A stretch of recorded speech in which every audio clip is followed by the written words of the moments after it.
Cómo escribir y publicar trabajos científicos. Tercera edición en español. Robert A. Day. 525 23rd Street, NW Washington, D.C. 20037, EUA. Publicación científica y técnica número 598-2005. Edition original and Ingalls. How to write and publish a scientific paper, 5th edition. Copyright Robert A. Day, 1979, 1983, 1988, 1994, 1998. Publicated por The Oryx Press. 4041 North Central at Indian School Road, Phoenix, Arizona, 85012, EUA. Traducción al español de la quinta edición en inglés, 1998. Traducción de Miguel Sáenz, revisada por el Servicio Editorial de la Organización Panamericana de la Salud. Esta versión en español se publica con permiso de The Oryx Press. Biblioteca CDOPS, catalogación en la fuente. Day, Robert A. Cómo escribir y publicar trabajos científicos. Tercera, ed. Washington, D.C., OPS, Copyright 2005. Publicación científica y técnica número 598. ISBN 9275315981. Título 2. Serie. Escritura, normas LCT 11.3. Copyright de Oryx Press 2005 ISBN 9275315981. Todos los derechos reservados. Ninguna parte de esta publicación puede ser reproducida ni transmitida en ninguna forma ni por ningún medio de carácter mecánico o electrónico, incluidos fotocopia y grabación, ni tampoco mediante sistemas de almacenamiento y recuperación de información, a menos que se cuente con la autorización por escrito de The Oryx Press. Las publicaciones de la Organización Panamericana de la Salud están acogidas a la protección prevista por las disposiciones del Protocolo 2 de la Convención Universal de Derechos de Autor. Las denominaciones empleadas en esta publicación y la forma en que aparecen presentados los datos que contiene no implican, de parte de la Secretaría de la Organización Panamericana de la Salud, juicio alguno sobre la condición jurídica de ninguno de los países, territorios, ciudades o zonas citados o de sus autoridades, ni respecto de la delimitación de sus fronteras. La mención de determinadas sociedades mercantiles o del nombre comercial de ciertos productos no implica que la Organización Panamericana de la Salud los apruebe o recomiende con preferencia a otros análogos. De las opiniones expresadas en la presente publicación responde únicamente el autor. A Betty. Nancy, Bart, Robin, Joe, Sarah, Ron, Hillary, Hannah, Ian Y. Matt. Contenido. Acerca del autor 8. Prefacio 19. Agradecimiento 15. Capítulo 1. ¿Qué es la redacción científica? 1. Capítulo 2. Los orígenes de la redacción científica 4.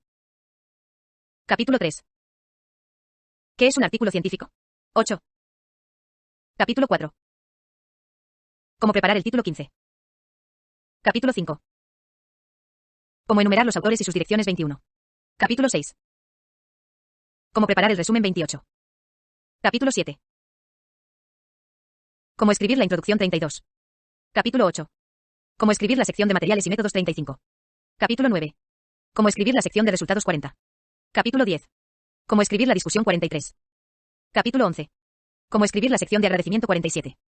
Vi cómo escribir y publicar trabajos científicos. Capítulo 12. Cómo citar las referencias 49. Capítulo 13. Cómo confeccionar cuadros útiles 59. Capítulo 14. Cómo preparar ilustraciones útiles 68. Capítulo 15. Cómo preparar fotografías útiles 82. Capítulo 16. Cómo mecanografiar el manuscrito 90. Capítulo 17. Presentación del manuscrito a la revista 106. Capítulo 18. El proceso de arbitraje. Cómo tratar con los directores de revista 113. Capítulo 19. El proceso de publicación. Cómo ocuparse de las pruebas de imprenta 126. Capítulo 20. Formatos de publicación electrónica, CD-ROM y edición por encargo 135. Capítulo 21. La Internet y la World Wide Web 138. Capítulo 22. La revista electrónica 146. Capítulo 23. Correo electrónico y grupos de noticias 149. Capítulo 24. Cómo encargar y utilizar las separatas 153. Capítulo 25. Cómo escribir un artículo de revisión 158. Capítulo 26. Cómo escribir una comunicación a una conferencia 163. Capítulo 27. Cómo escribir la reseña de un libro 167. Contenido 7. Capítulo 28. Cómo escribir una tesis 173. Capítulo 29. Cómo presentar un trabajo verbalmente 177. Capítulo 30. Cómo preparar un cartel 184. Capítulo 31. Ética, derechos y autorizaciones 188. Capítulo 32. Uso y abuso del lenguaje 195. Capítulo 33. Cómo evitar la jerga 207. Capítulo 34. Cómo y cuándo usar abreviaturas 214. Capítulo 35. Resumen personalizado 218. Apéndice 1. Forma de abreviar algunas palabras. Que aparecen en los títulos de revistas 221. Apéndice 2. 188. Abreviaturas que pueden usarse en los cuadros sin definirlas 226. Apéndice 3. Errores ortográficos y de estilo que son comunes 227. Apéndice 4. Palabras y expresiones que deben evitarse 232. Apéndice 5. Prefijos del Sistema Internacional y sus símbolos 238. Apéndice 6. Abreviaturas y símbolos admitidos 239. Apéndice 7. Muestra de requisitos para la presentación. De trabajos a una revista electrónica 242. Glosario 244. Referencias 251. Acerca del autor. Robert A. Day es profesor de inglés en la Universidad de Delaware, donde imparte cursos de redacción científica y técnica a estudiantes y graduados. Durante 19 años dirigió el programa de publicaciones de la American Society for Microbiology y fue redactor gerente de la Journal of Bacteriology y de otras 8 revistas científicas publicadas por la ASM. Luego fue director de Easy Press. Fue presidente de la Society for Scholarly Publishing y del Council of Biology Editors. También es el autor de Scientific English, A Guide for Scientists and Other Professionals, segunda edición, publicado por Oryx Press en 1995. Prefacio. La crítica y el ensayo son la esencia de nuestro trabajo. Ello significa que la ciencia es una actividad fundamentalmente social, lo que implica que depende de una buena comunicación. Al practicar la ciencia tenemos conciencia de ello, y esa es la razón de que nuestras revistas tengan razón al insistir en la claridad y la inteligibilidad. Germán Bondi. Escribir bien un trabajo científico no es una cuestión de vida o muerte, es algo mucho más serio. El objetivo de la investigación científica es la publicación. Los hombres y mujeres de ciencia, cuando comienzan como estudiantes graduados, no son juzgados principalmente por su habilidad en los trabajos de laboratorio, ni por su conocimiento innato de temas científicos amplios o restringidos, ni, desde luego, por su ingenio o su encanto personal. Se los juzga y se los conoce, o no se los conoce por sus publicaciones. Un experimento científico, por espectaculares que sean sus resultados, no termina hasta que esos resultados se publican. De hecho, la piedra angular de la filosofía de la ciencia se basa en la premisa fundamental de que las investigaciones originales tienen que publicarse. Solo así pueden verificarse los nuevos conocimientos científicos y añadirse luego a la base de datos que llamamos precisamente conocimientos científicos. Un fontanero no necesita escribir sobre cañerías, ni un abogado sobre sus casos, salvo los alegatos, pero el investigador científico quizás sea el único, entre todos los que desempeñan un oficio o profesión, que está obligado a presentar un informe escrito de lo que hizo, porque lo hizo, como lo hizo y lo que aprendió al hacerlo. La palabra clave es reproducibilidad. Eso es lo que singulariza a la ciencia y a la redacción científica. Así pues, el científico no solo tiene que hacer ciencia, sino también escribirla. Una mala redacción puede impedir o retrasar la publicación de un trabajo científico excelente, y a menudo lo hace. Por desgracia, la formación de los científicos suele estar tan abrumadoramente centrada en los aspectos técnicos de la ciencia, que las artes de la comunicación se descuidan o se desconocen. En pocas palabras, muchos científicos excelentes son pésimos redactores. Indudablemente a muchos de ellos no les gusta escribir. Como dijo Charles Darwin, la vida del naturalista sería dichosa si solo tuviera que observar, sin escribir nunca, citado por Trelease, 1958. La mayoría de los científicos actuales no han tenido oportunidad de seguir un curso formal de redacción científica. Cuando fueron estudiantes graduados, aprendieron a imitar el estilo y el método de sus profesores y de otros autores. Algunos, a pesar de todo, se convirtieron de todas formas en buenos redactores. Muchos, sin embargo, solo aprendieron a imitar todo lo que había de incorrecto en la prosa y el estilo de los autores que los precedieron, perpetuando así sus errores. La finalidad de este libro es ayudar a los científicos y estudiantes de todas las disciplinas científicas a preparar manuscritos que tengan grandes probabilidades de ser aceptados para su publicación y de ser perfectamente entendidos cuando se publiquen. Como los requisitos exigidos por las revistas varían mucho según las disciplinas, e incluso dentro de una misma disciplina, no es posible hacer recomendaciones que sean universalmente aceptables. En este libro presento algunos principios básicos aceptados en la mayoría de las disciplinas. Permítanme, los que comparten mi enorme admiración por cómo escribir y publicar trabajos científicos, decir algo sobre su historia. La preparación de esta obra comenzó hace muchos años, cuando impartí un seminario sobre redacción científica para graduados en el Instituto de Microbiología de la Universidad Rutgers. Aprendí rápidamente que los graduados en ciencias querían y necesitaban información práctica sobre cómo escribir. Si les hablaba de las ventajas e inconvenientes de la pasiva refleja, mis estudiantes se dormían, pero si les explicaba cómo organizar los datos en un cuadro, permanecían totalmente despiertos. Por ello, cuando más tarde publiqué un artículo de 1975 basado en mis antiguas notas de clase, adopté un método francamente práctico. El artículo se hizo sorprendentemente popular y ello llevó, de forma natural, a la publicación de la primera edición de este libro. Y la primera edición condujo de forma natural a la segunda, la tercera, la cuarta y ahora a la quinta. Como este texto se utiliza hoy en los más de enseñanza de varios centenares de escuelas superiores y universidades, parece conveniente actualizarlo. Doy las gracias a los lectores que amablemente formularon comentarios y críticas a las ediciones anteriores, e invito ahora a que se me envíen nuevas sugerencias y comentarios que puedan mejorar futuras ediciones. Se me puede escribir a la atención de mi editor, de Oryx Press, 4041 North Central at Indian School Road, Phoenix, AZ 85012 a 3397. Aunque esta quinta edición es más amplia y mejor, eso digo yo, que ediciones anteriores, el esquema básico no ha cambiado. Como las críticas de esas ediciones anteriores fueron casi todas favorables, una revisión drástica no parecía aconsejable. Y las críticas fueron realmente favorables. Un crítico calificó el libro de bueno y original a la vez. Lamentablemente añadió, citando a Samuel Johnson, que la parte buena no es original y la parte original no es buena. Otros críticos compararon mi estilo literario con el de Shakespeare, Dickens y Thackeray, para señalar las abismales diferencias. Otro crítico, parafraseando a George Jonathan, dijo, Day es un escritor para siempre que se tenga de 4 a 8 años de edad. Sin embargo, ¿por qué realmente una quinta edición? ¿Qué ha ocurrido desde la aparición de la cuarta en 1994 que justifique ahora una nueva edición? La respuesta está a nuestro alrededor. En los últimos años, la ciencia y la información sobre la ciencia han experimentado cambios auténticamente revolucionarios. Desde el punto de vista general, baste pensar en la Internet. Se estima que en todo el mundo hasta 4 millones de científicos están conectados al laberinto en rápida expansión de redes interconexas que ascienden a 11.252 y son conocidas por la Internet o a veces simplemente por la red. Miles de científicos se conectan cada día por primera vez.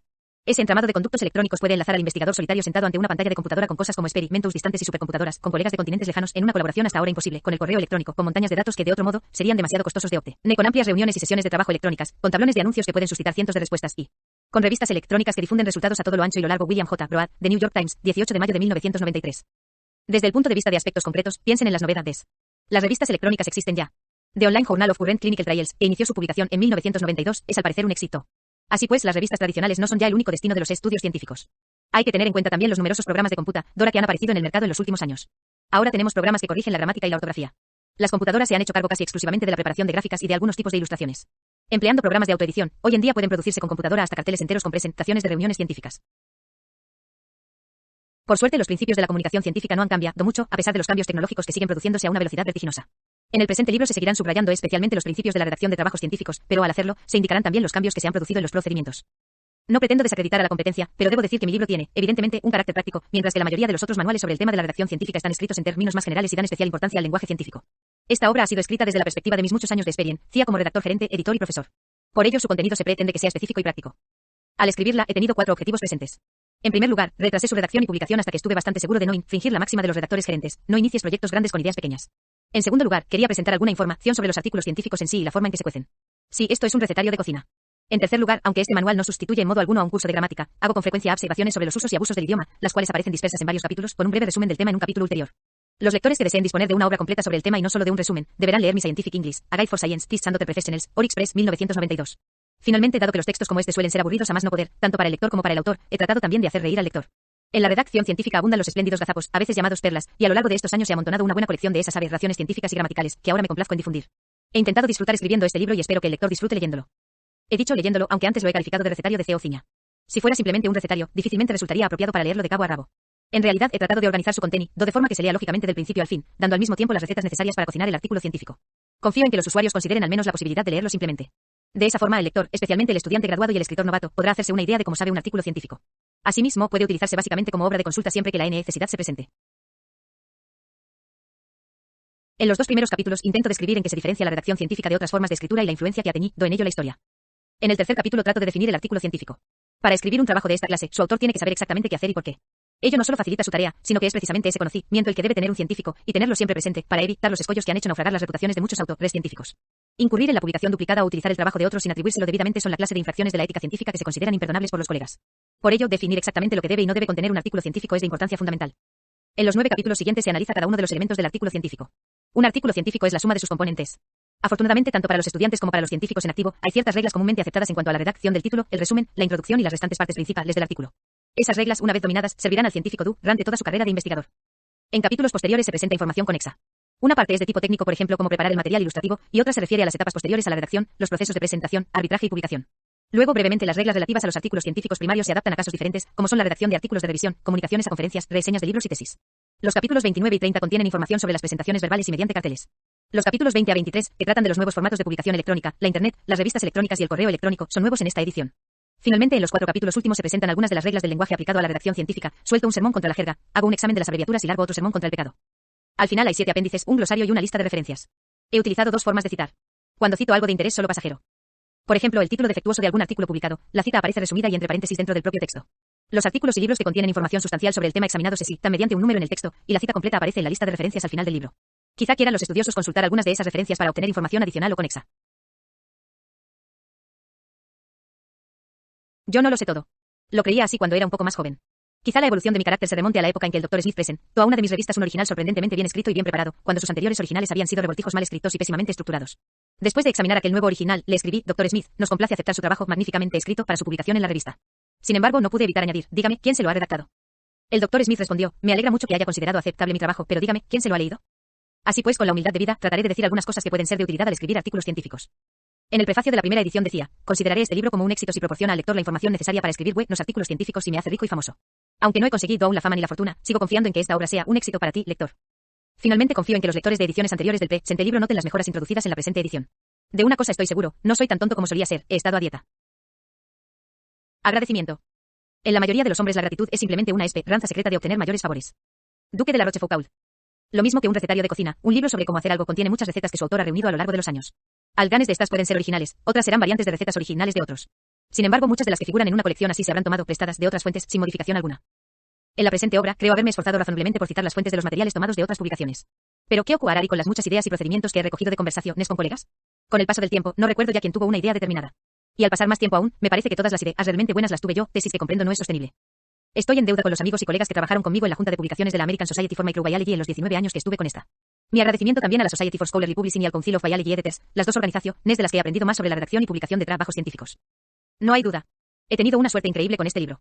Ahora que está ya en su 5ª edición en inglés, sigue siendo ampliamente utilizado en centenares de escuelas superiores y universidades. Orix Press lo distribuye muy bien en los Estados Unidos y el Canadá, y Cambridge University Press se ocupa de la publicación en la mayor parte del resto del mundo.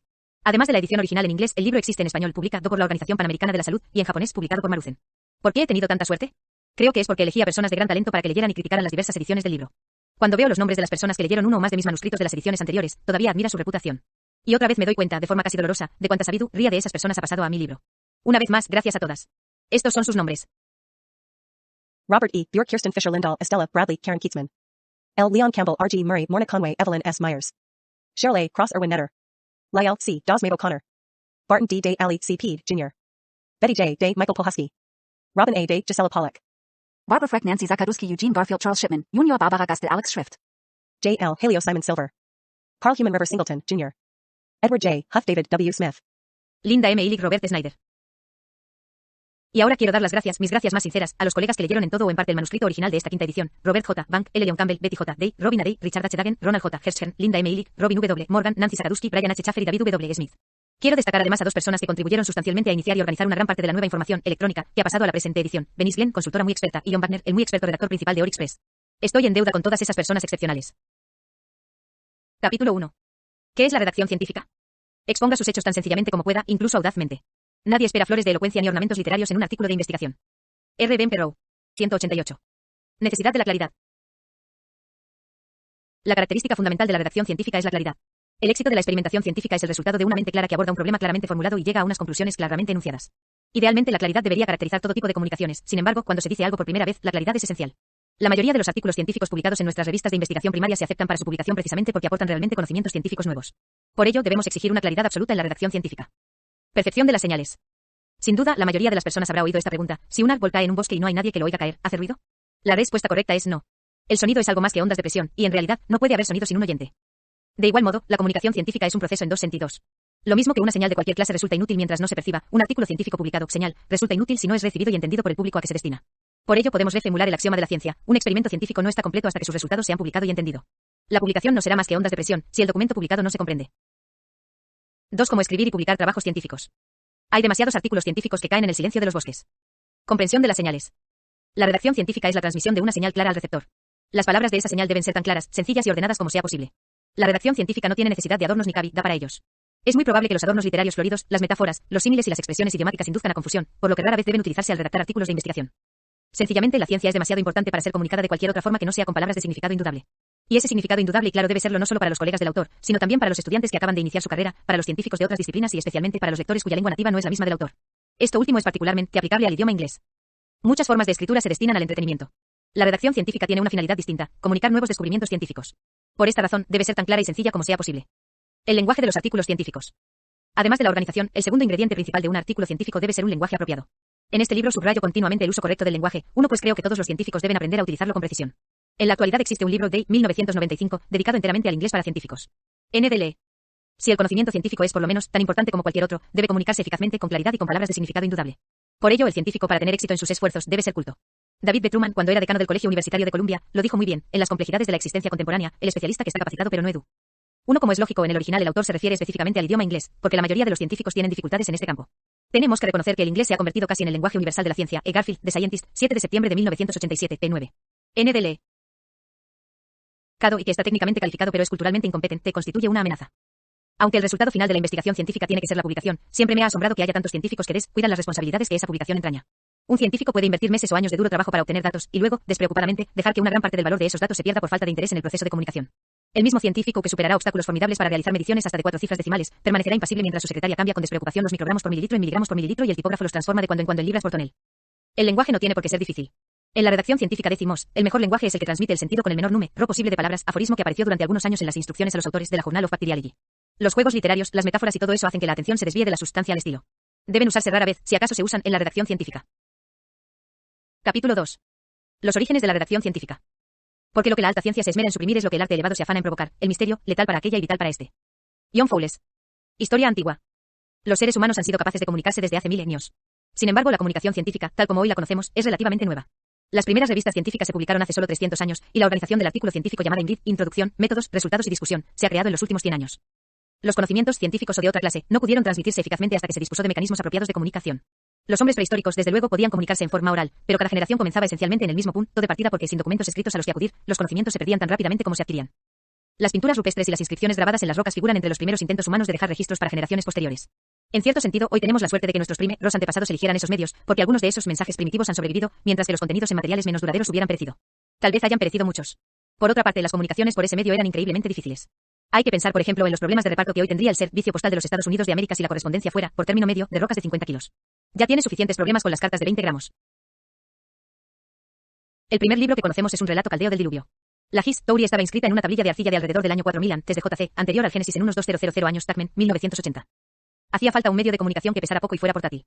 El primer medio que tuvo éxito fue el papiro, hojas hechas de la planta del papiro, encoladas, para formar un rollo de hasta 60 a 120 cm, sujeto a un cilindro de madera, que comenzó a utilizarse alrededor del 2000 a.C. En el año 190 a.C. se empezó a usar el pergamino, hecho de pieles de animales. Los griegos reunieron grandes bibliotecas en Efeso y Pérgamo, hoy Turquía, y también en Alejandría. Según Plutarco, la biblioteca de Pérgamo contenía 200.000 volúmenes en el 40 a.C. Tacmen, 1980. En el año 105 de nuestra era, los chinos inventaron el papel, el medio moderno de comunicación. Sin embargo, como no había una forma eficaz de reproducir las comunicaciones, los conocimientos eruditos no podían difundirse ampliamente.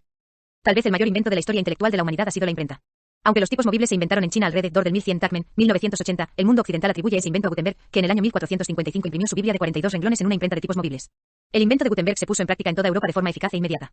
En el año 1500 se imprimían ya miles de ejemplares de centenares de libros, los llamados incunables. Las primeras revistas científicas aparecieron en 1665, cuando casualmente empezaron a publicarse dos revistas diferentes, la Journal des Avance en Francia y las Philosophical Transactions of the Royal Society of London en Inglaterra. Desde entonces, las revistas han servido de medio principal de comunicación en las ciencias. En la actualidad se publican unas 70.000 revistas científicas y técnicas en todo el mundo. King y otros, 1981. La historia del INRID. Las primeras revistas publicaban artículos que llamamos descriptivos. De forma típica, un científico informaba, primero vi esto y luego vi aquello, o bien, primero hice esto y luego hice aquello. A menudo, las observaciones guardaban un simple orden cronológico. Este estilo descriptivo resultaba apropiado para la clase de ciencia sobre la que se escribía. De hecho, ese estilo directo de informar se emplea aún hoy en las revistas a base de cartas, en los informes médicos sobre casos, en los levantamientos geológicos, etc. Hacia la segunda mitad del siglo XIX, la ciencia empezaba a moverse deprisa y de formas cada vez más complicadas. Especialmente gracias a la 6. Cómo escribir y publicar trabajos científicos. Labor de Louis Pasteur, que confirmó la teoría microbiana de las enfermedades y elaboró métodos de cultivos puros para estudiar microorganismos. Tanto la ciencia como la información sobre la ciencia hicieron grandes adelantes. En esa época, la metodología se hizo sumamente importante. Para acallar a sus críticos, muchos de los cuales eran fanáticos creyentes en la teoría de la generación espontánea, Pasteur consideró necesario describir sus experimentos con exquisito detalle. Como los colegas razonablemente responsables de Pasteur pudieron reproducir sus experimentos, el principio de la reproducibilidad de los experimentos se convirtió en dogma fundamental de la filosofía de la ciencia, y una sección separada de métodos condujo al formato INRID, sumamente estructurado. Como he estado en contacto con la microbiología durante muchos años, es posible que exagere la importancia de esta rama científica. No obstante, creo sinceramente que la conquista de las enfermedades infecciosas ha sido el mayor avance en la historia de la ciencia. Creo también que una breve recapitulación de esa historia puede ayudar a entender mejor la ciencia y la comunicación de la ciencia. Aun los que creen que la energía atómica o la biología molecular son el mayor avance apreciarán el paradigma de la ciencia moderna que ofrece la historia de las enfermedades infecciosas. Los trabajos de Pasteur fueron seguidos en los primeros años del presente siglo por los de Paul Ehrlich y en los años 30 por los de Gerard Domac, sulfonamidas. La Segunda Guerra Mundial impulsó el descubrimiento de la penicilina, descrita por primera vez por Alexander Fleming en 1929. Se informó sobre la estreptomicina en 1944 y poco después de la Segunda Guerra Mundial, la búsqueda alocada pero espléndida de medicamentos milagrosos produjo las tetraciclinas y docenas de otros antibióticos eficaces. De esta forma, dichos acontecimientos permitieron avasallar los azotes de la tuberculosis, la septicemia, la difteria, la peste, la tifoidea y, mediante la vacuna, la viruela y la poliomielitis. Mientras esos milagros brotaban de nuestros laboratorios de investigación médica después de la Segunda Guerra Mundial, era lógico que las inversiones de los Estados Unidos en investigación aumentasen grandemente. Este estímulo positivo para apoyar a la ciencia fue acompañado pronto, 1957, de un factor negativo, cuando los rusos pusieron en órbita el Sputnik. Y en los años que siguieron, ya fuera con la esperanza de conseguir más milagros, o por temor a los rusos, el gobierno federal siguió destinando miles de millones de dólares a la investigación científica en los Estados Unidos. El dinero produjo ciencia. Y la ciencia produjo artículos. Montañas de ellos. El resultado fue una enorme presión sobre las revistas existentes y sobre muchas nuevas. Los directores de revistas científicas, aunque solo fuera en legítima defensa, comenzaron a exigir que los manuscritos estuvieran sucintamente escritos y bien estructurados. El espacio de las revistas se hizo demasiado precioso para desperdiciarlo en verbosidades o redundancias. El formato INRID, que había estado haciendo lentos progresos desde finales del siglo XIX, se hizo de utilización casi universal en las revistas de investigación. Algunos directores lo adoptaron porque se convencieron de que era la forma más sencilla y lógica de comunicar los resultados de la investigación. Otros, no convencidos quizá por esta lógica simplista, se uncieron sin embargo al carro de los vencedores porque la rigidez de dicha estructura ahorraba realmente espacio y gastos a las revistas y facilitaba las cosas a los directores y árbitros, llamados también revisores, al hacer un índice de las principales partes del manuscrito. La lógica del INRID puede definirse mediante una serie de preguntas. ¿Qué cuestión, problema, se estudió? La respuesta es la introducción. ¿Cómo se estudió el problema? La respuesta son los métodos. ¿Cuáles fueron los resultados o hallazgos? La respuesta son los resultados. ¿Qué significan esos resultados? La respuesta es la discusión. Ahora nos parece evidente que la lógica sencilla del INRID ayuda realmente al autor a organizar y escribir su texto, y que ofrece una especie de mapa de carreteras claro para guiar a los directores, árbitros y finalmente lectores en la lectura del artículo. Capítulo 3. ¿Qué es un artículo científico? Sin la publicación, la ciencia está muerta. Gerard Piel. Definición del artículo científico. Un artículo científico es un informe escrito y publicado que describe resultados originales de investigación. Esta breve definición debe matizarse, sin embargo, diciendo que un artículo científico debe ser escrito y publicado de cierta forma, definida por 3 siglos de tradiciones cambiantes, práctica editorial, ética científica e influencia recíproca de los procedimientos de impresión y publicación. Para definir adecuadamente el artículo científico, hay que definir el mecanismo que le da origen, o sea, la publicación válida. Se publican resúmenes, tesis, comunicaciones a congresos y muchos otros tipos de escritos científicos, pero esos documentos no pasan normalmente la prueba de la publicación válida. Además, aunque un trabajo científico satisfaga todos los demás requisitos, que más adelante se examinarán, no se habrá publicado válidamente si se da a conocer por un medio inapropiado. Es decir, un informe de investigación relativamente deficiente, pero que reúna todos los requisitos, se habrá publicado válidamente si es aceptado y publicado por un medio adecuado, normalmente una revista científica primaria. En cambio, un informe de investigación magníficamente preparado no se habrá publicado de manera válida si aparece en un medio inadecuado. La mayoría de los informes oficiales y de los documentos de conferencias, así como los boletines de instituciones y otras publicaciones efímeras, no pueden considerarse como publicaciones primarias. Muchos han discutido la definición de publicación primaria, publicación válida, de la que se deriva la definición de artículo científico. El Council of Biology Editors, CBE, organización profesional de prestigio que se ocupa de estas cuestiones, llegó a la siguiente definición: Council of Biology Editors, 1968. Una publicación científica primaria aceptable debe ser la primera divulgación y contener información suficiente para que los colegas del autor puedan 1. Evaluar las observaciones, 2. Repetir los experimentos y 3. Evaluar los procesos intelectuales. Además, debe ser susceptible de percepción sensorial, esencialmente permanente. Estar a la disposición de la comunidad científica sin restricciones, y estar disponible también para su examen periódico por uno o más de los principales servicios secundarios reconocidos, por ejemplo, en la actualidad: Biological Abstracts, Chemical Abstracts, Index Medicis, Excerpta Medica, Bibliography of Agriculture, etc. en los Estados Unidos, y servicios análogos en otros países. En una primera lectura, la definición puede parecer excesivamente compleja o por lo menos verbosa. Sin embargo, los que participamos en su elaboración sopesamos cuidadosamente cada palabra, y dudamos de que pueda ofrecerse una definición aceptable en muchas menos palabras. Como es importante que estudiantes, autores, directores y todas las demás personas interesadas comprendan qué es y qué no es un artículo científico, puede resultar útil examinar esta definición para ver lo que realmente significa. Una publicación científica primaria aceptable debe ser la primera divulgación. Indudablemente, la primera revelación de nuevos datos de investigación se realiza a menudo por medio de una presentación verbal en alguna reunión científica.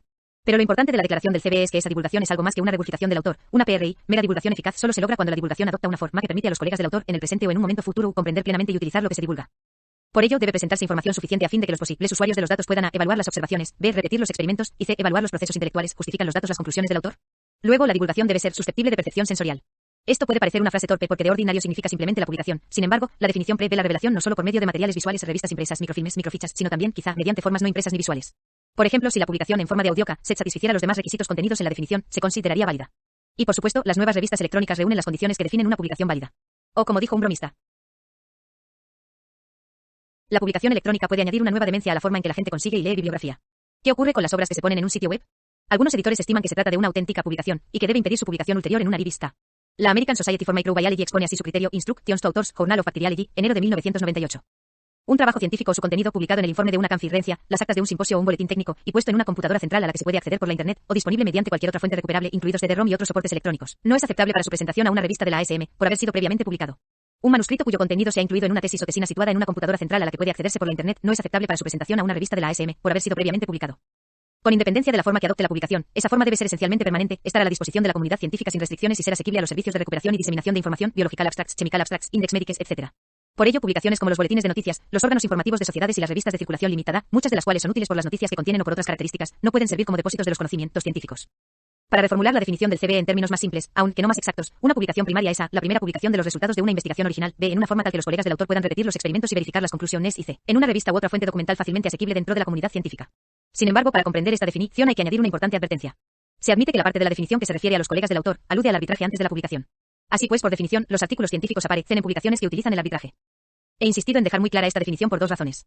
En primer lugar, durante mucho tiempo toda la comunidad científica ha lidiado con un sistema ineficiente y costoso de comunicación científica, precisamente porque sus componentes, autores, directores, editores, no han sabido o no han querido definir la publicación primaria. Como consecuencia, una gran parte de lo que se escribe queda sepultado en resúmenes de reuniones.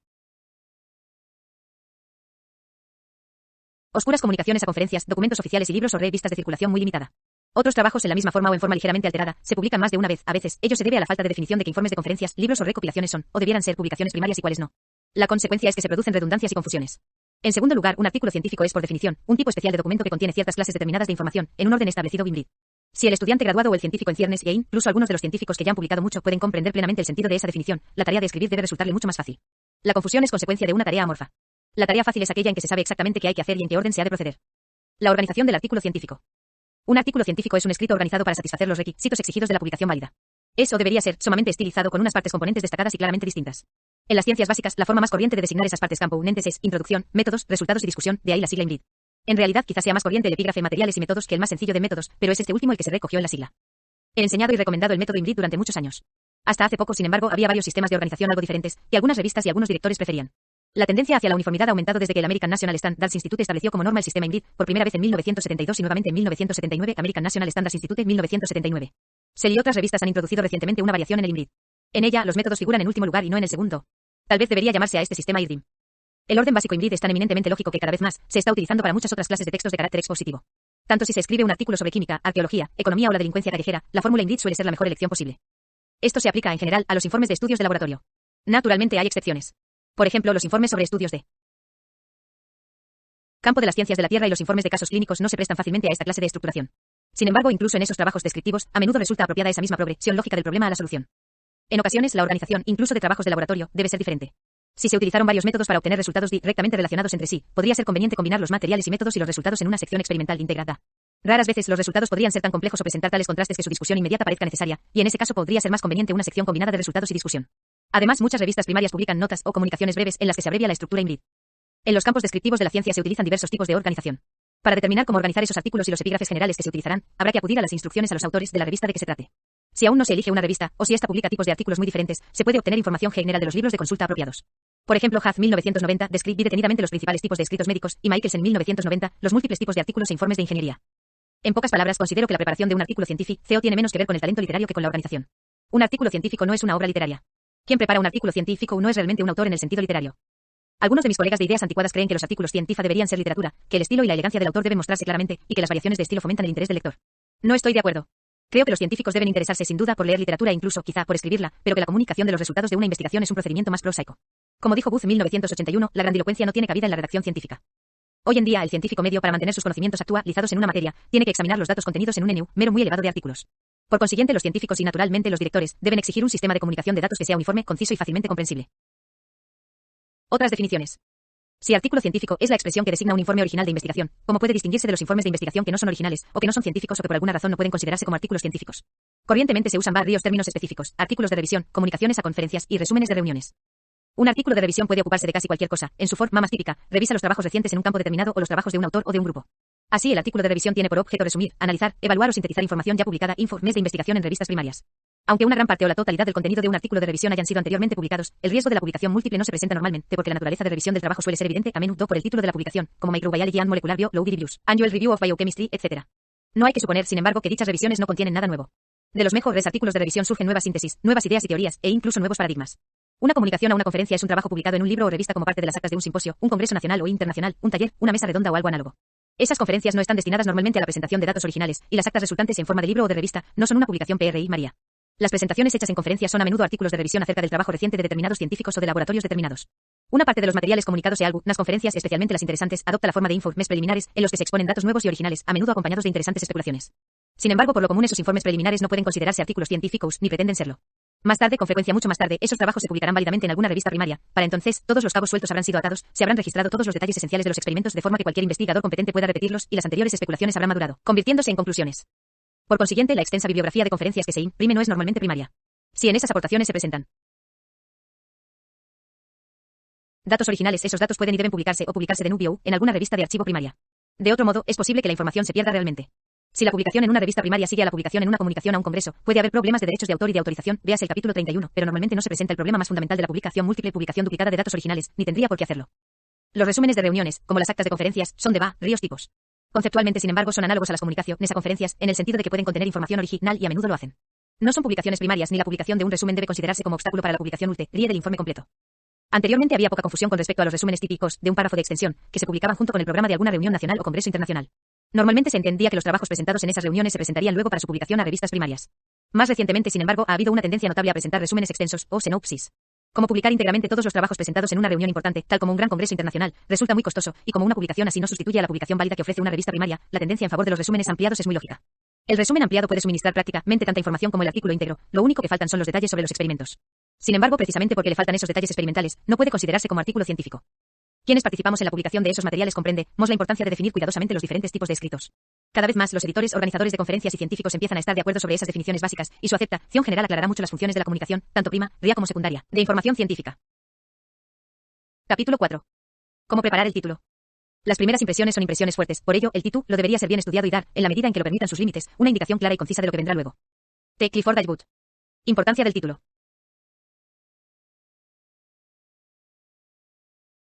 Al preparar el título de un artículo, su autor hará bien en recordar un hecho importante: ese título será leído por miles de personas. Es posible que solo pocas personas, si es que lo hace alguna, lean el trabajo entero, pero muchas leerán el título, ya sea en la revista original o bien en alguno de los servicios secundarios, resúmenes e índices bibliográficos. Por consiguiente, deben elegirse con gran cuidado todas las palabras del título, y se debe cuidar la forma de asociarlas. Tal vez el error más corriente en los títulos defectuosos y, sin duda, el más perjudicial desde el punto de vista de la comprensión, sea una mala sintaxis, un orden equivocado de las palabras. ¿Qué es un buen título? Yo lo defino como el menor número posible de palabras que describen adecuadamente el contenido de un artículo. Hay que recordar que los servicios de indicación bibliográfica y resúmenes de artículos dependen grandemente de la exactitud del título, como dependen muchos sistemas de recuperación de obras computadorizadas que hoy se utilizan. Un artículo titulado de forma inapropiada puede perderse prácticamente y no llegar nunca al público a que se destina. Extensión del título. A veces los títulos son demasiado cortos. A la Journal of Bacteriology se presentó un trabajo con el título de Estudio sobre Brucelle. Evidentemente ese título no resultaba muy útil para el posible lector. ¿Se trataba de un estudio taxonómico, genético, bioquímico o médico? La verdad es que a uno le gustaría saber eso al menos.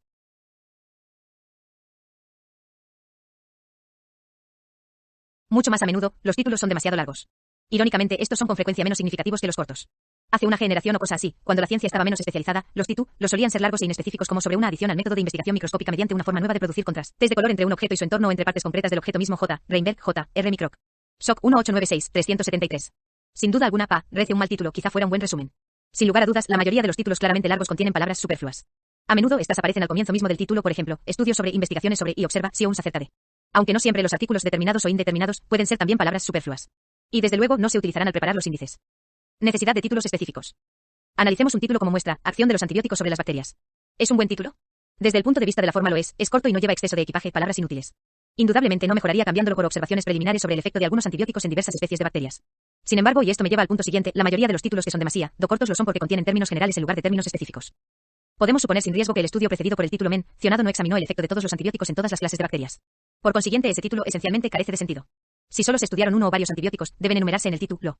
Si solo se ensayó con uno o con varios organismos, estos deben también mencionarse en el título. Si el número de antibióticos o de microorganismos resultaba incómodamente elevado para su enumeración en el título, tal vez hubiera podido utilizarse en cambio un nombre colectivo. Ejemplos de título, los más aceptables son: acción de la streptomicina sobre Mycobacterium tuberculosis, acción de la streptomicina, la neomicina y la tetraciclina sobre bacte. Rías gram positivas. Acción de los antibióticos poliénicos sobre las bacterias fitopatógenas, acción de diversos antibióticos antifúngicos sobre Candida albicans. Aspergillus fumigatus. Aunque estos títulos son más aceptables que el de la muestra, no resultan especialmente satisfactorios porque siguen siendo demasiado generales. Si pudiera definirse fácilmente la acción, su significado resultaría más claro. Por ejemplo, el primero de los títulos mencionados podría formularse como inhibición del crecimiento de Mycobacterium tuberculosis por la streptomicina. Hace mucho tiempo, Leeuwenhoek utilizó la palabra animálculo, descriptiva pero no muy específica.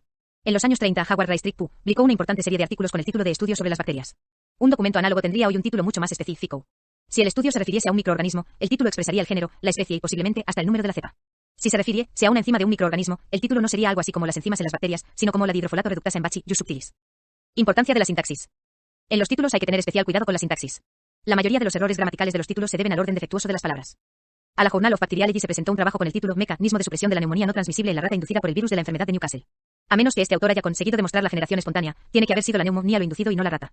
El título hubiera debido ser Mecanismo de supresión de la neumonía no contagiosa inducida en la rata por el virus de la enfermedad de Newcastle. Si el lector no cree ya que los niños son consecuencia de una visita de la cigüeña, he aquí este título Bacteriol. Pierre Usi, 102, 1968. Infecciones múltiples de los recién nacidos como consecuencia de la implantación de Staphylococcus aureus 502A. ¿Habrá sido un estafilococo con cola? Otro ejemplo con el que tropecé un día, Clean. Res. 834, 1960. Evaluación preliminar canina y clínica de la streptobitacina, nuevo agente antitumoral. Cuando ese perro termine de evaluar la streptobitacina, tengo algunos trabajos a los que me gustaría que echase una ojeada. Desde el punto de vista gramatical, recomiendo ser cuidadoso con la utilización de utilizando. Creo que este es el gerundio que más confusiones causa en la redacción científica. O bien hay más perros inteligentes o la palabra utilizando está mal empleada en esta frase de un reciente manuscrito.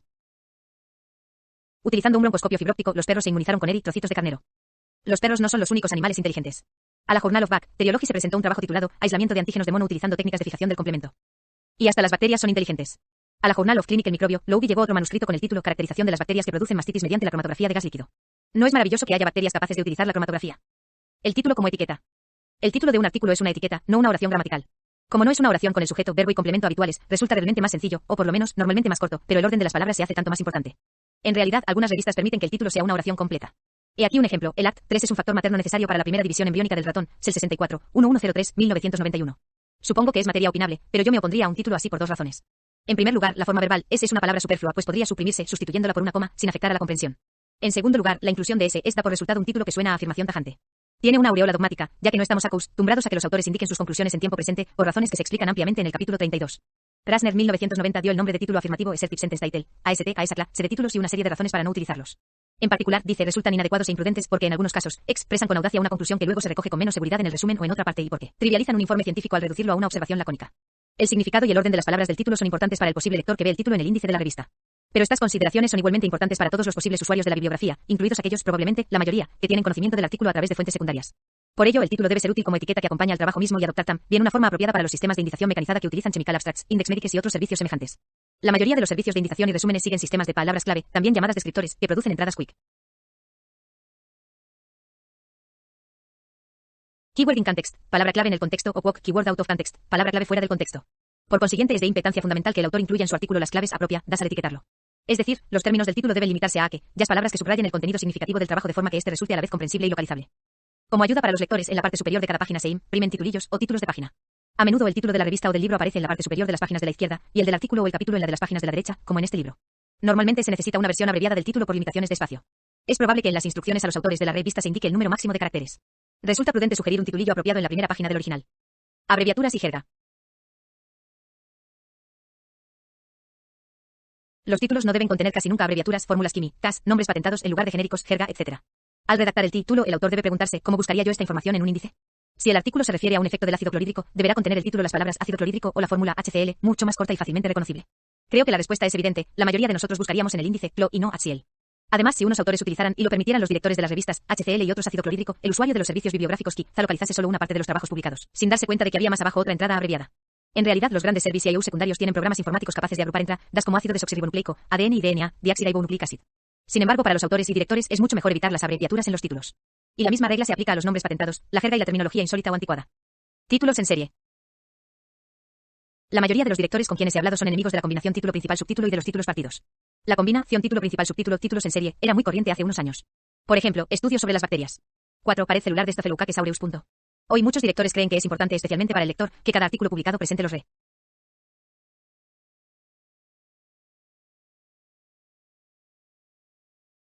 resultados de un estudio independiente y coherente. No se admiten los artículos, los en series numeradas, instrucciones a los autores, Journal of Bacteriology.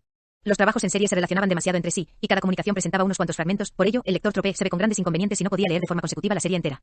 Además, el sistema en serie es molesto para los directores a causa de los problemas de programación y las demoras. ¿Qué ocurre si se acepta el trabajo 4 pero el tercer se rechaza o se demora en la etapa de arbitraje?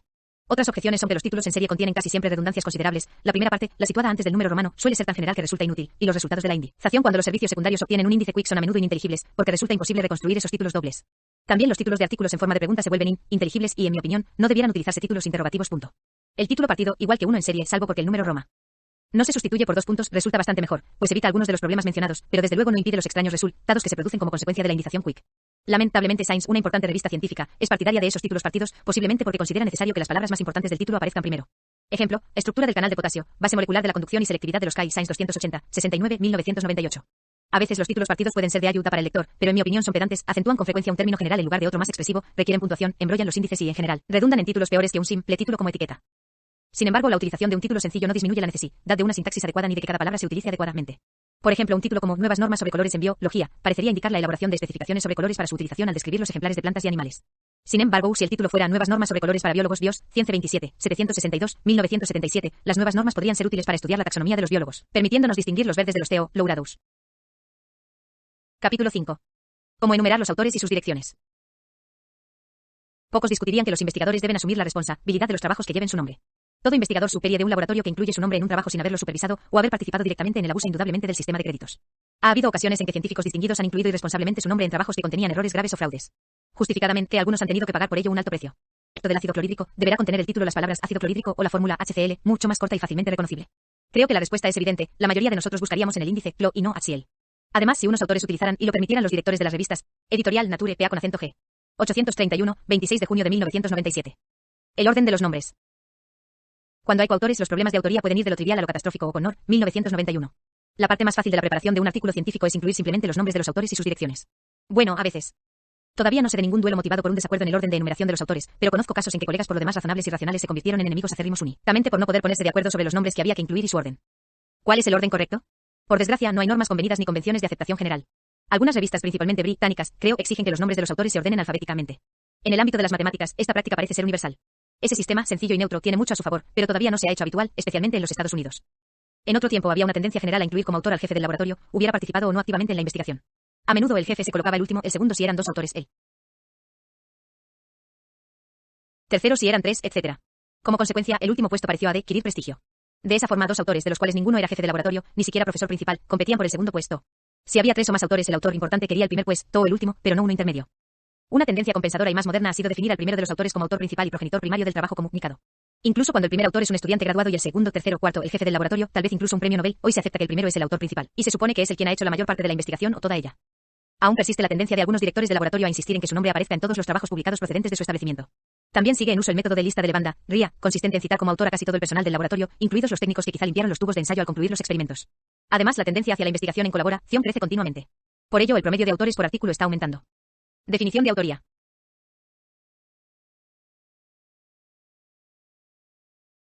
Tal vez podamos definir ahora la autoría diciendo que la lista de autores debe incluir a aquellos, y solo a aquellos, que contribuyeron realmente a la concepción general y la ejecución de los experimentos.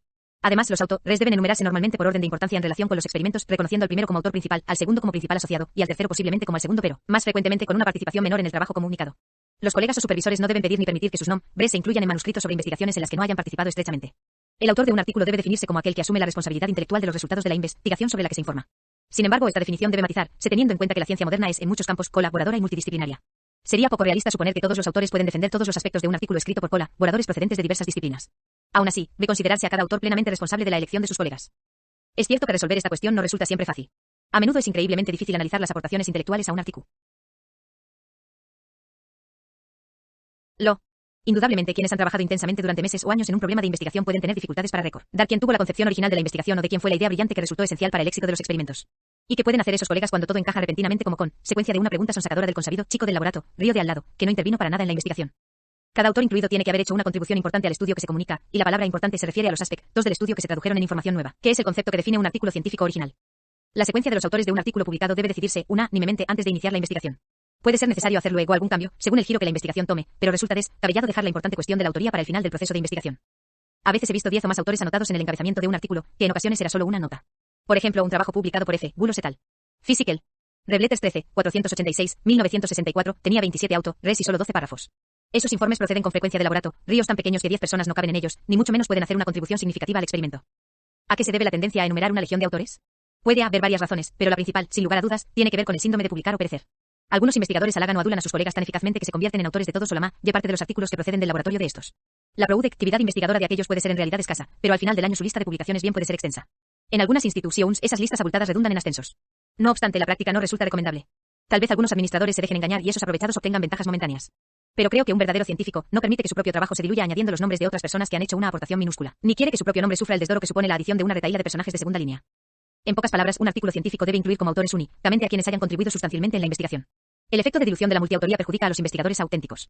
Y como ex redactor gerente no puedo evitar añadir que esa práctica reprensible conduce a pesadillas bibliográficas para todos los que venimos en la utilización y el control de las publicaciones científicas. Hath ha publicado en inglés un examen detenido titulado Directrices sobre la autoría de los artículos médicos, 1986. Determinación del orden, un ejemplo. Tal vez el siguiente ejemplo ayude a aclarar el grado de participación conceptual o técnica que debe definir la autoría. Supongamos que el científico proyecta una serie de experimentos que podrían traducirse en nuevos conocimientos importantes y que luego dice al técnico B cómo hacer esos experimentos. Si los experimentos tienen éxito y ello da origen a un artículo original, el científico A será el único autor, aunque el técnico B haya realizado todo el trabajo. Naturalmente, la ayuda del técnico B deberá reconocerse en la sección de agradecimiento. Supongamos ahora que esos experimentos no tienen éxito. El técnico B lleva los resultados negativos al científico A y dice algo así como: creo que podríamos conseguir que esa condenada cepa se multiplicara si cambiáramos la temperatura de incubación de 24 a 37 grados C y añadiéramos albúmina de suero al medio. El científico A accede a intentarlo, el experimento da el resultado previsto y se redacta un artículo. En este caso, el científico A y el técnico B por ese orden deberán incluirse como autores. Avancemos un paso más en este ejemplo. Supongamos que los experimentos a 37 grados y con albúmina de suero tienen éxito, pero que el científico A se da cuenta entonces de que hay un cabo suelto evidente, el crecimiento en esas condiciones indica que el microorganismo estudiado es patógeno, mientras que las publicaciones anteriores habían señalado que no lo era. El científico A pide ahora a su colega el científico C, microbiólogo experto en agentes patógenos, que evalúe la patogenicidad del microbio. El científico C hace un rápido ensayo, inyectando la sustancia experimental en ratones de laboratorio por el procedimiento normal que utilizaría cualquier microbiólogo médico, y confirma la patogenicidad. Entonces se añaden unas cuantas frases importantes al texto, y el trabajo se publica. El científico C y el técnico B aparecen como autores, la ayuda del científico C se reconoce en el agradecimiento. Supongamos, sin embargo, que el científico C se interesa por esa cepa peculiar y realiza una serie de experimentos bien planificada, que lleva a la conclusión de que esa cepa determinada no solo es patógena en los ratones, sino que es también la culpable, mucho tiempo buscada, de ciertas infecciones humanas raras. En consecuencia, se añaden 2 nuevos cuadros de datos al texto y se reescriben los resultados y la discusión. El documento se publica entonces presentando como autores al científico A, el técnico B. El científico C se podría defender que el científico C figurase en segundo lugar. Forma adecuada y uniforme. Por lo que se refiere a los nombres de los autores, la forma preferida de designación es normalmente nombre de pila y apellidos. Si un autor utiliza solo iniciales, lo que ha sido una lamentable tendencia en la ciencia, la bibliografía científica puede resultar confusa. Si hay 2 individuos llamados Jonathan B. Jones, los servicios bibliográficos podrán distinguirlos basándoose en las direcciones. Pero si son docenas los que publican con el nombre de J. B. Jones, especialmente si a veces algunos utilizan el de Jonathan B. Jones, los servicios de información bibliográfica tendrán una tarea desesperada al tratar de mantener las cosas como es debido. Muchos científicos resisten la tentación de cambiar de nombre por matrimonio, razones religiosas o por decisión judicial, sabiendo que si lo hacen, su obra publicada quedará dividida. En lugar de utilizar un nombre de pila, la inicial del segundo y un apellido, ¿no sería mejor escribir el segundo nombre entero? No, una vez más, debemos comprender que la recuperación de obras científicas es un proceso computadorizado y que las computadoras pueden confundirse fácilmente. Un autor que tenga nombres de pila corrientes, por ejemplo Robert J. Ness, puede tener la tentación de escribir su segundo nombre entero, pensando que Robert Smith Jones es más característico que Robert S. J. Ness. Sin embargo, el doble nombre resultante es un problema. ¿Debe recoger el índice computadorizado a ese autor como Jones o como Smith J. Ness? Como los nombres dobles con guión o sin él son corrientes, especialmente en Inglaterra y América Latina, el problema no resulta fácil para las computadoras, ni para sus programadores. Además, muchos catálogos y sistemas computarizados de localización de obras en las bibliotecas se basan en el principio del truncamiento. No hace falta teclear un título largo, ni siquiera un nombre completo, se ahorra tiempo abreviando truncando la entrada. Sin embargo, si se escribe, por ejemplo, Day, Ra, aparecerán en la pantalla todos los Rachel Days, Ralph Days, Raymond Days, etc., pero no Roberta Day. Por ello, la utilización de iniciales en lugar de nombres de pila puede causar problemas. En general, las revistas científicas no indican los títulos ni los cargos a continuación de los nombres de los autores. Sin embargo, la mayoría de las revistas médicas incluyen los títulos junto con los nombres. Los cargos también se enumeran a menudo, ya sea después del nombre y el título, o en notas al pie de la primera página. Sin embargo, ni siquiera en las IBIs. Tas médicas se indican en las referencias los títulos y cargos, por ejemplo, doctor. Los autores deberán consultar las instrucciones a los autores de la revista o algún número reciente de esta para saber qué sistema se refiere. Si una revista permite incluir tanto títulos como cargos, tal vez permita también un poco de publicidad, como sugería el temible Leo Rasten, 1968. Dr. Joseph Kipnis, psiquiatra. Dr. Eli Lowitz, proctólogo. Especialistas en mecánica y fontanería. Se aprietan tornillos y se reparan cañerías. Dr. MJ. Kornblum y Dr. Albert Steinkopf, obstetra, servicio las 24 horas. Resolvemos situaciones embarazosas. Enumeración de las direcciones. Las normas para enumerar las direcciones son sencillas pero no suelen respetarse. Como consecuencia, no siempre es posible relacionar cada autor con su dirección. La mayoría de las veces, sin embargo, es el estilo de la revista el que crea la confusión y no los pecados de comisión u omisión del autor. Para cada autor se indica una dirección, el nombre y dirección del laboratorio en que se hizo el trabajo. Si antes de la publicación el autor cambia ya de dirección, deberá indicarse la nueva en una nota que diga dirección actual. Cuando haya dos o más autores, cada uno de una institución diferente, las direcciones deberán enumerarse en el mismo orden que estos. El problema principal se plantea cuando un artículo es publicado por, digamos, 3 autores de 2 instituciones. En esos casos, se deberá incluir una llamada apropiada, tal como una A, B o ceboladita, después del nombre del autor y antes, o después de la dirección correspondiente. Esta convención es útil a menudo para los lectores que quieran saber si R. Jones está en Yale o en Harvard. La identificación clara de autores y direcciones es también de importancia fundamental para varios de los CIO secundarios. Para que estos funcionen debidamente tienen que saber si un trabajo publicado es obra del J. Jones de la Universidad Estatal de Iowa, del de la Universidad Cornell o del de la Universidad de Cambridge, Inglaterra. Solo si se puede identificar debidamente a los autores pueden agrupar sus publicaciones en los índices de citas. Finalidades. Hay que recordar que una dirección tiene 2 finalidades. Sirve para identificar al autor, y también proporciona, o debería proporcionar, su dirección postal. Esta es necesaria por muchas razones, de las que la más riente es indicar a dónde dirigirse para obtener separatas. Aunque por lo general no es necesario indicar las direcciones de las calles en el caso de la mayoría de las instituciones, hoy debería ser obligatorio dar el código postal. Algunas revistas se valen de asteriscos, notas de pie de página o el agra, de cimiento para indicar la persona a la que deben dirigirse las comunica, si aún relativas al presente trabajo. Los autores deben conocer las normas de la revista al respecto, y decidir previamente quién adquirirá y distribuirá las separatas para anotar su dirección, ya que normalmente son las instituciones y no las personas individuales las que adquieren las separatas. A menos que un científico quiera publicar anónimamente o lo más anónimamente posible, debe considerarse obligatorio incluir su nombre y dirección completos. Capítulo 6. ¿Cómo preparar el resumen? Tengo la muy clara impresión de que la comunicación científica está siendo gravemente obstaculizada por unos resúmenes deficientes, escritos en una jerga incomprensible. Sheila M. Knapp. Definición. El resumen puede considerarse como una versión en miniatura del artículo. Debe ofrecer un sumario breve de cada una de las secciones principales: introducción, materiales y métodos, resultados y discusión. Como decía Houghton, 1975, un resumen puede definirse como un sumario de la información contenida en un trabajo.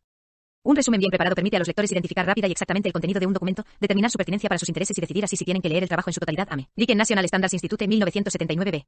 El resumen no debe exceder de 250 palabras y ha de orientarse a definir claramente lo que el artículo trata. El resumen debe ser de un solo párrafo. Algunas revistas médicas publican ahora resúmenes estructurados, compuestos por varios párrafos breves. Muchas personas leerán ese resumen, ya sea en la revista original o bien en Biological Abstracts, Chemical Abstracts o alguna de las otras publicaciones secundarias, ya sea en forma impresa o bien en búsquedas bibliográficas mediante conexión directa.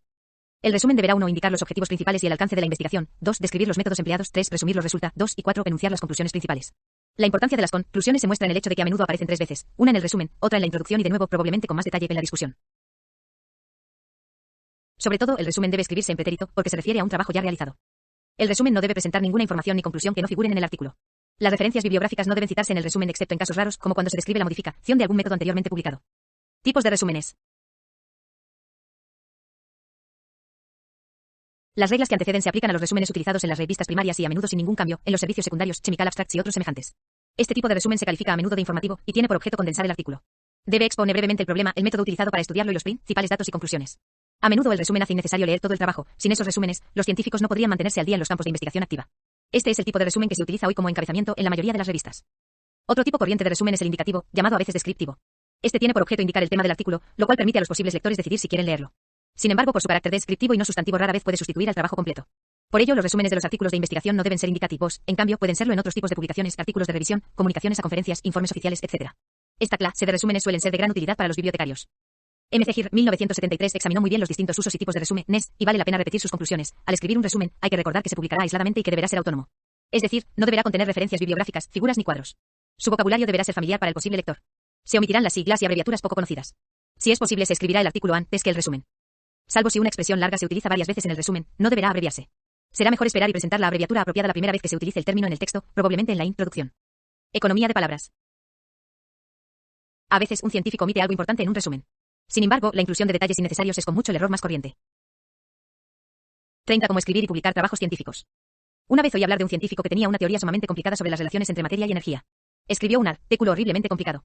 Sin embargo, ese científico, conociendo las limitaciones de los directores de revistas, comprendió que el resumen de su trabajo tendría que ser corto y sencillo para que se considerase aceptable. Así pues, se pasó horas y horas puliendo su resumen. Fue eliminando palabra tras palabra hasta que finalmente toda verbosidad quedó suprimida. Lo que dejó fue el resumen más breve que jamás se haya escrito, e igual a MC2. Hoy, la mayoría de las revistas científicas publican un resumen al principio de cada artículo. En general, se imprime como un solo párrafo, y así debe mecanografiarse. En vista de que precede al artículo y como a los directores y árbitros les agrada tener alguna orientación, el resumen es, casi universalmente, la primera parte del manuscrito que se lee en el proceso de arbitraje. Por consiguiente, es de importancia fundamental que esté escrito de forma clara y sencilla. Si el autor no es capaz de interesar al árbitro con el resumen, su causa puede estar condenada al fracaso. Muy a menudo el árbitro estará peligrosamente cerca de juzgar definitivamente el original después de leer tan solo el resumen. Esto puede ocurrir porque tenga esa capacidad de atención, como ocurre con frecuencia.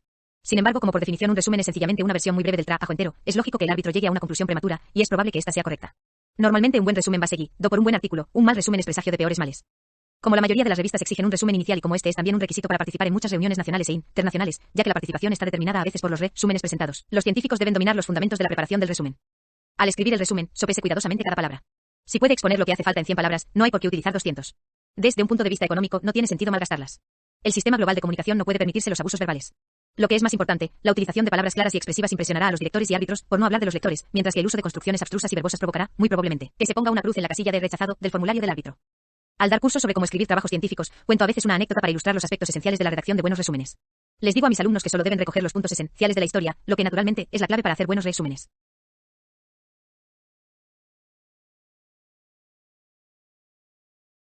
La anécdota es esta: una noche una orquesta sinfónica debía tocar la famosa novena sinfonía de Beethoven. Antes del concierto los contrabajistas, que son la base armónica de la obra, estaban conversando y uno de ellos recordó a los otros que, hacia el final de la novena, había una larga pausa para los contrabajos. Otro dijo: esta noche en lugar de quedarnos en el escenario aburridos, porque no nos escapamos, salimos por la puerta trasera, vamos al bar de enfrente y echamos unos tragos. Todos estuvieron de acuerdo. Aquella noche cuando llegó la pausa, se largaron con disimulo del escenario, fueron al bar y se tomaron 4 whiskies dobles cada uno. Uno de los contrabajistas dijo: bueno, creo que ya es hora de volver para el final. Otro le contestó: no se preocupen. Cuando decidimos esto fui al atril del director y até la partitura con un cordel, allí donde acaba nuestra pausa. Necesitará unos minutos para deshacer los nudos. Vamos a echar otra ronda. Y así lo hicieron. En ese momento digo a mis alumnos: bueno, la historia ha llegado a su punto culminante. Si han anotado los datos esenciales, como exige un buen resumen, tendrán algo así como: está acabando la novena, la cosa anda muy prieta y todos los bajos han tomado más de la cuenta. Capítulo 7. Cómo escribir la introducción. Lo que mal empieza, mal acaba. Eurípides. Reglas que se sugieren. Una vez superadas las partes preliminares, llegamos al artículo mismo. Debo mencionar que algunos escritores experimentados preparan el título y el resumen después de escribir el trabajo, no obstante que esos elementos deben figurar en primer lugar. Sin embargo, hay que tener en mente aún que no se tenga en el papel un título provisional y un esbozo del artículo que se tiene la intención de escribir. También hay que considerar el nivel del público para el que se escribe, a fin de tener una base para decidir los términos y procesos que deben definirse o describirse y los que no. Si no se tiene un propósito claro, puede ocurrir que se escriba en 6 direcciones distintas al mismo tiempo. Una táctica prudente consiste en comenzar a escribir el artículo cuando todavía se está haciendo la investigación. Esto facilita la tarea de escribir porque todo está fresco en la memoria. Además, el proceso mismo de redacción puede indicar incoherencias en los resultados o sugerir otras actividades colaterales que podrían realizarse. Así pues, comience la redacción mientras dispone aún de los aparatos y materiales de experimentación. Si hay coautores, será prudente redactar el manuscrito mientras todavía se pueda consultar con ellos. La primera sección del texto propiamente dicho debe ser, naturalmente, la introducción. La finalidad de esta debe ser suministrar suficientes antecedentes para que el lector pueda comprender y evaluar los resultados del estudio sin necesidad de consultar publicaciones anteriores sobre el tema. Debe presentar también el fundamento racional del estudio. Por encima de todo, hay que manifestar breve y claramente cuál es el propósito al escribir el artículo. Hay que elegir las referencias cuidadosamente para suministrar los antecedentes más importantes. Una gran parte de la introducción debe reescribirse en tiempo presente porque se referirá principalmente al problema planteado y los conocimientos admitidos en la materia en el momento de iniciar el trabajo. Se sugieren las siguientes reglas que debe observar una buena introducción. 1. Exponer primero con toda la claridad posible la naturaleza y el alcance del problema investigado. 2. Revisar las publicaciones pertinentes para orientar al lector. 3. Indicar el método de investigación. Si se estima necesario, se expondrán las razones para elegir un método determinado. 4. Mencionar los principales resultados de la investigación. 5. Expresar la conclusión o conclusiones principales sugeridas por los resultados. No hay que tener al lector en suspenso, es mejor que siga el desarrollo de las pruebas. Un final con sorpresa al estilo de los cuentos de O. Henry quizás sea buena literatura, pero difícilmente encaja en el molde del método científico. Me gustaría desarrollar este último aspecto. Muchos autores, especialmente los principiantes, cometen el error, porque es un error de reservarse los resultados más importantes hasta bien avanzado el texto. En casos extremos, los autores omiten a veces los resultados importantes en el resumen, al parecer porque confían en crear suspenso mientras avanzan hacia una culminación bien escondida y espectacular.